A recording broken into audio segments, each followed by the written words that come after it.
It's starting! The Church Crunch. My family has known for over a year that my husband and I aren't attending church. Those who care about what we think have asked questions and listened to our answers about why. Those who don't go to church themselves haven't made a big issue about it, and I appreciate that lack of hypocrisy.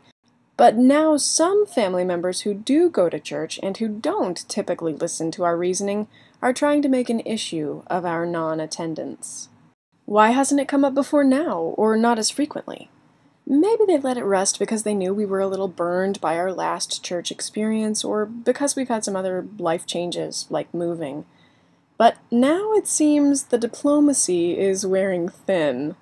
One family member implied that we aren't considered safe adults to hang out with any of the young people at church if we don't attend the church. She also tried to open a hard-nosed line of questions at lunch on Friday. I guess Easter and Christmas forced the question in some people's minds. So, where are you going to church on Sunday? Oh, we're not. And why not? Which my husband just shrugged off, and another savvy family member changed the topic. Earlier that week, a different family member asked straight up if we believe in the resurrection, and we answered no. She said she felt like a failure as a family member because we didn't believe it. Now her last two texts have been things like, "Jesus died for your sins and rose again. Love you."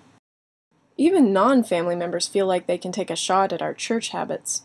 Church is a big part of the culture out here, and we've occasionally attended services at various places for various reasons since our deconversions. When I attended one of my childhood churches, I ran into a couple I had known and thought was really cool. We caught up a little bit, but near the end of the conversation they asked me if I was attending church in my new community. I answered no, and they were both surprisingly vocal about their disappointment. They didn't ask why, just let me know they did not approve, and the conversation was over. Now what's cool is when people are actually genuinely interested in sharing their perspectives and listening to yours. One of my younger family members asked me why I don't go to church, and I asked her what she thinks the point of church is. She says she enjoys it. I asked her what she enjoys about it, and she says she meets people and makes friends there. I told her that's great, but church isn't fun for us. We find some churches boring, some services too showy, and here's the key for us. We make good friends and hang out with them at other places. When she's older, if she wants to talk about the other deeper issues, I will certainly be open to that. The key issue I mentioned, having a community outside of church, can be surprisingly hard to do. As 97 Roscoe pointed out in my interview with him, church in much of the southern U.S. is like the Walmart of life. You can go there to pick up everything: friends, business affiliates, activity clubs, and pre-bottled life meaning, all in one convenient stop. And for a price. But the benefits of church can be found elsewhere and without the emphasis on turning off your brain.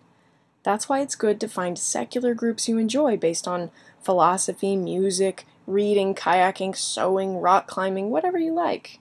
And here's a tip from my husband.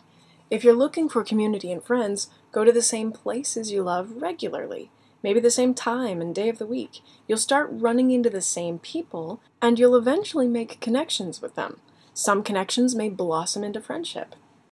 It's hard to find people who want to listen as well as talk, but when you do, and you engage in conversation with them, real, meaningful exchange of ideas, it's one of my favorite human interactions.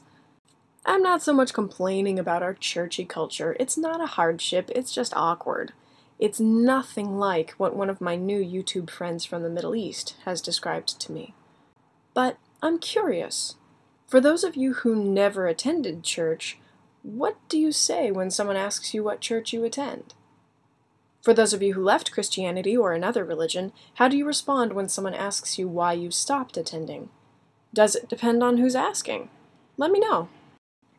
If you do live in a culture where people are more than just nosy about whether you attend religious services or belong to a religious community, and where there's a lot more at stake than the tone of a conversation or your prospects of networking, I'd like to hear from you too. And I support you in your right to refuse allegiance to religion, and so does much of the world.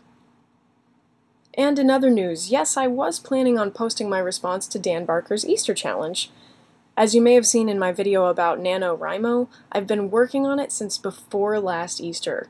I had 2 versions nearly prepared, and I shared them with my actor, writer, director friend, who you heard in the videos about Jehovah's Witnesses. He and I discussed it, and although I've got the challenge part of it addressed, meaning it's really hard to make a continuous story about Jesus' resurrection with 4 Gospels and some change, the delivery styles I was working on just weren't cohesive enough. I'd rather offer you guys quality than quantity, so I'm tweaking them a little bit. Yeah, it's not on the schedule I wanted, but at least it's been fun. I may post my Easter challenge response next Easter or before that, not sure. Thank you to those of you who asked about it. Peace! And rather than Happy Easter, I say Happy just another wonderful day in your precious life day. Make the decision to enjoy it.